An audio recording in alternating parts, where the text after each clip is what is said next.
Hello, welcome to mother's kitchen by Arya. ഇന്ന് നമ്മൾ ഉണ്ടാക്കാൻ പോകുന്നത് ഒരു ചില്ലി പനീറാണ്.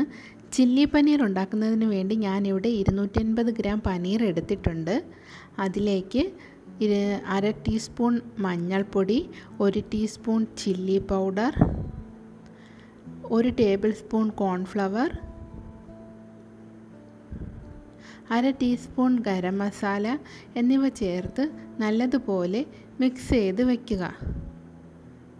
പനീർ മിക്സ് ചെയ്ത ശേഷം ഒരു 15 മിനിറ്റ് റെസ്റ്റ് ചെയ്യാനായി മാറ്റി വയ്ക്കാം.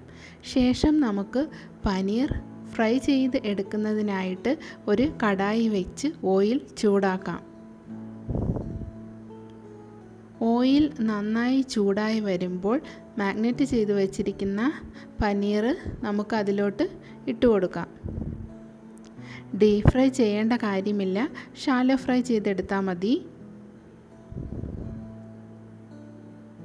ചപ്പാത്തിക്കും പൂരിക്കും ഒപ്പം കഴിക്കാൻ പറ്റിയ നല്ലൊരു സൈഡ് ഡിഷാണ് ചില്ലി പനീർ. പനീർ ഇവിടെ ഫ്രൈ ആയി വന്നിട്ടുണ്ട്.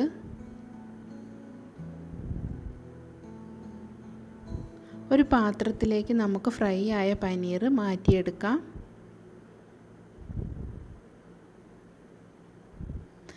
ഇതുപോലെ ബാക്കിയുള്ള പനീർ എല്ലാം കൂടി നമുക്ക് കുറേശ്ശെ ഫ്രൈ ചെയ്ത് എടുക്കാം. പനീറെല്ലാം ഫ്രൈ ചെയ്തെടുത്ത് കഴിഞ്ഞു. ശേഷം നമുക്ക് ഇതിനുള്ള ഗ്രേവി ഉണ്ടാക്കുന്നതിനായിട്ട് ഒരു ചട്ടി വയ്ക്കാം. ഇതിലേക്ക് നമ്മൾ ഫ്രൈ ചെയ്ത ഓയിൽ തന്നെ ഒഴിച്ചു കൊടുക്കാവുന്നതാണ്.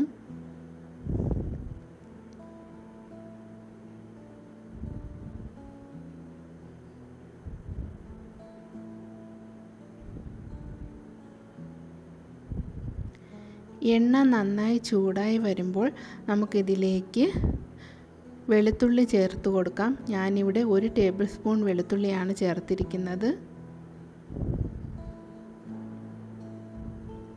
1 ടേബിൾ സ്പൂൺ ഗ്രീൻ ചില്ലി കൂടി ചേർത്ത് കൊടുക്കാം.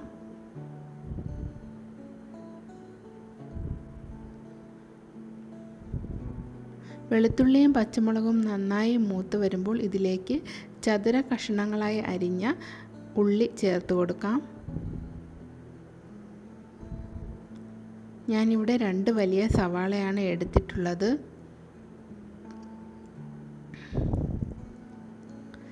സവാള ബ്രൗൺ കളർ ആകുന്നത് വരെ വഴന്നു വരേണ്ട കാര്യമില്ല, ചെറുതായി ഒന്ന് വഴറ്റിയാൽ മതി. ഉപ്പ് ചേർത്ത് കൊടുക്കാം ആവശ്യത്തിന്. സവാള ഒന്ന് വഴന്നു വരുമ്പോൾ നമുക്കിതിലേക്ക് ഒരു വലിയ ക്യാപ്സിക്കം ചതുര കഷ്ണങ്ങളായി അരിഞ്ഞത് ചേർത്ത് കൊടുക്കാം.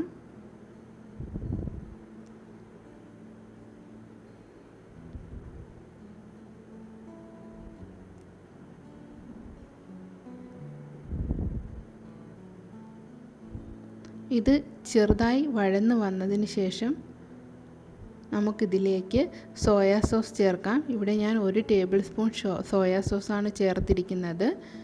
പിന്നെ 1.5 table spoon tomato plus chilli സോസും ചേർത്ത് കൊടുക്കാം. ഇത് നന്നായി വഴറ്റുക.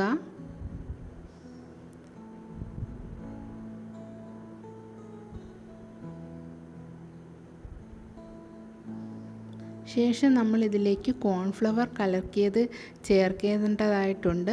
അതിനായിട്ട് ഞാനിവിടെ 1 ടേബിൾ സ്പൂൺ കോൺഫ്ലവറിലേക്ക് കുറച്ച് വെള്ളം ചേർത്ത് കട്ടയില്ലാതെ കലക്കി എടുത്തിട്ടുണ്ട്. ഇത് നമുക്ക് ഈ മിക്സിലോട്ട് ചേർത്ത് കൊടുക്കാം. ശേഷം നന്നായി ഇളക്കിയെടുക്കുക. ആവശ്യത്തിന് വെള്ളം കൂടി ചേർക്കുക. നമുക്ക് വേണ്ട ഗ്രേവിയുടെ തിക്നെസ് അനുസരിച്ച് വെള്ളം ചേർത്ത് കൊടുക്കാം. ഒരുപാട് ലൂസ് ആവാൻ പാടില്ല. ചില്ലി പനീർ കുറച്ച് തിക്ക് ഗ്രേവി ആയിട്ടാണ് ഇരിക്കേണ്ടത്. ഗ്രേവി തിളച്ച് വന്ന ശേഷം നമ്മൾ ഫ്രൈ ചെയ്ത് വെച്ചിരിക്കുന്ന പനീർ അതിലേക്ക് ചേർത്ത് കൊടുക്കാം. പനീർ ചേർത്തതിന് ശേഷം ഒരുപാട് വേവിക്കേണ്ട ആവശ്യമില്ല, ഒന്ന് തിളച്ചാൽ മതി. ഒരു 2 മിനിറ്റ് നമുക്കൊന്ന് ഇളക്കി കൊടുക്കാം.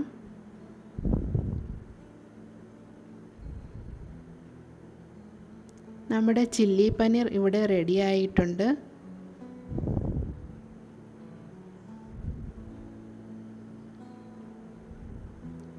വീഡിയോ ഇഷ്ടപ്പെട്ടാൽ എല്ലാവരും ലൈക്ക് ചെയ്യാനും സബ്സ്ക്രൈബ് ചെയ്യാനും മറക്കല്ലേ. നല്ല ടേസ്റ്റി ആയിട്ടുള്ള ചില്ലി പനീർ റെഡി.